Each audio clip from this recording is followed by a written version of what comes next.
Oke, untuk pertemuan di semester genap ini kita akan mempelajari tentang vektor.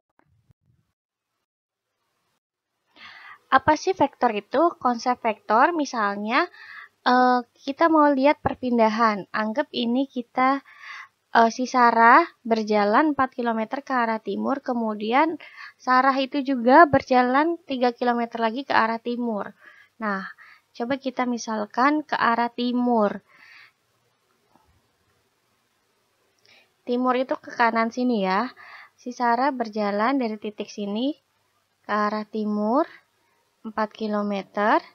Nah, terus dia berjalan lagi 3 km. Berarti kan ini dari 0. Perpindahannya berarti adalah berapa? Nah, kita bisa lihat perpindahannya adalah 4 ditambahin 3 aja sama dengan 7 km.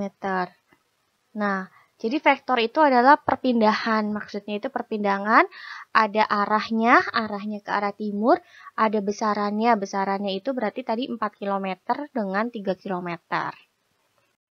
Oke.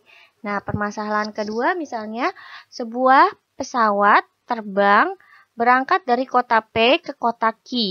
Dari P ke Q nih. Ini ada arahnya. Setelah sampai di kota Q, pesawat tersebut juga berangkat ke kota R.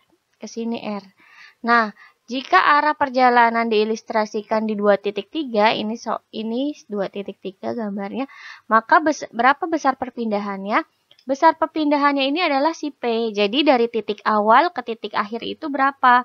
Nah, ini kan tadi P ke Q, lalu Q ke R. Nah, berarti itu titik akhirnya itu ke titik awal. Nah, PR ini adalah perpindahannya. Ini merupakan PR adalah perpindahannya.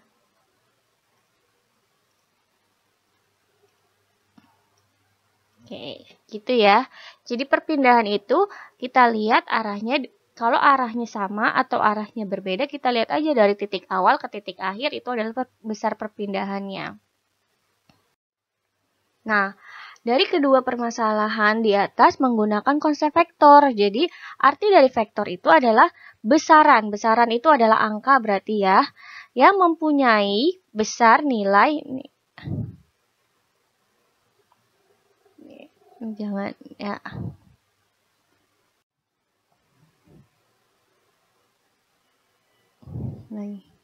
Berarti vektor itu adalah besaran yang mempunyai nilai tadi angka, dan arahnya kemana? Ke arah timur, ke arah kiri, ke arah kanan, ke arah selatan kah, atau ke arah utara. Nah, itu adalah arah.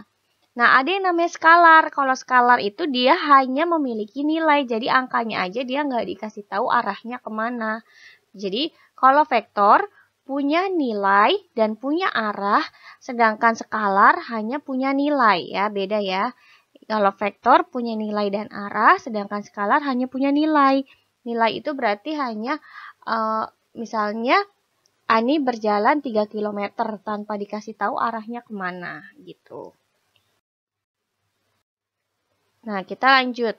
Ada notasi vektor. Notasi vektor itu adalah secara geometri adalah suatu vektor disajikan ruas garis berarah. Panjang ruas garis berarah menyatakan panjang atau besar vektor, sedangkan arah panah menunjukkan arah vektor. Nah, ini nih misalnya ini titik awal atau titik pangkal. Nah, ini titik ujung, berarti kan arahnya ke arah kanan ya, ke arah kanan atas. Nah, kalau kita tahu titik awal, titik ujung, berarti arahnya nih ke sini nih. Nah, ini yang namanya vektor. Kalau vektor itu punya arah. Nah, misalnya kita bikin dia titik awal itu A, titik akhir itu namanya B. Berarti kita bisa notasikan vektor itu adalah AB. Gini, vektor AB terus pakai arah. Nah, ini yang namanya notasi vektor. Nah, ini aturan penamaan vektor yang tadi. Vektor diberi nama berurutan dari pangkal ke ujung. Kalau pangkalnya atau awalnya A, ke ujungnya B, berarti nanti vektor AB gitu. Terus dia menggunakan huruf kecil yang dicetak tebal. Nah, bisa kecil, bisa besar sebenarnya. Nah, kalau kecil berarti langsung aja gini.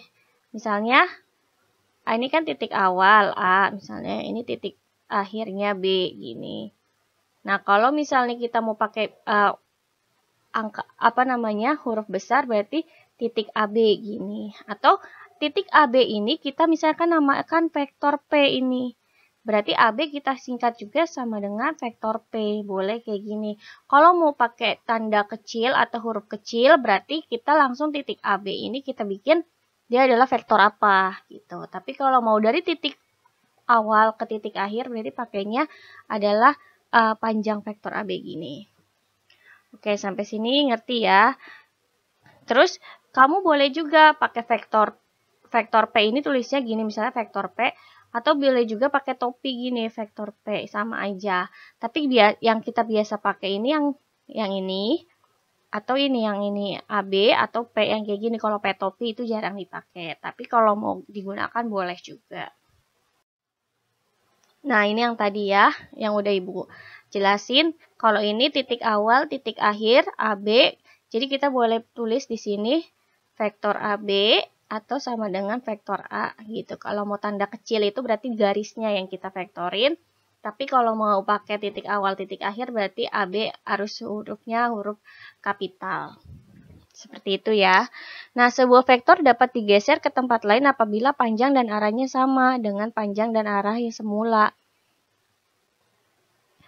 Lalu ada juga katanya suatu vektor disebut vektor 0 jika panjangnya itu sama. Jadi misalnya di sini AA berarti kan titik awalnya A, berakhirnya juga di A. Ya sama, ngapain lagi? Berarti kan dia ini vektornya 0 dong karena dia nggak ada perpindahan. B ke B juga sama. Ini vektor 0.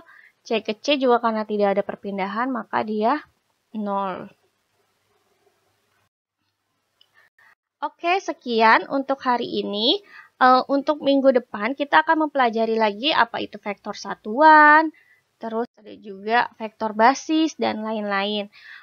Semoga ilmunya bermanfaat untuk hari ini. Assalamualaikum warahmatullahi wabarakatuh. Jangan lupa cek Google Classroom-nya. Nanti di sana ada tugas juga dari Ibu.